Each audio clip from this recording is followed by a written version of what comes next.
ব্যবহার করি হচ্ছে XM18 ডুয়েল সার্কিট। বিদ্যুৎ চলে গেলে আপনারা যখন হারিকেন ব্যবহার করবেন তখন যেন আপনারা তাপমাত্রা এবং আর্দ্রতা দেখতে পান।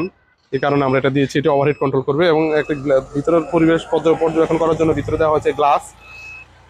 তো এখানে দেখুন এই যে একটা পানির ড্রাম রাখা আছে। আসলে এই পানির ড্রাম অর্থাৎ এই পানিটি অটোমেটিক যদি না করা হয় তাহলে এই মেশিনটি কখনোই 100% অটোমেটিক হওয়া সম্ভব নয়।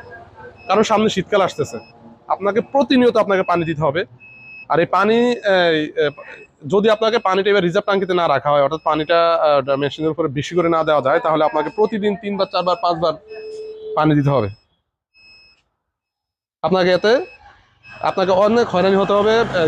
আপনার রাত্রে 12টা 1টা বাজে উঠে আপনাকে পানি দিতে হবে। এই কারণে আমরা আপনাদের জন্য পানিটা অটোমেটিক করে দিয়েছি, যার কারণে আপনার মেশিনটি একেবারে 100% অটোমেটিক হয়ে গেছে। আসলে আমরা ভিতরের পরিবেশটা দেখি।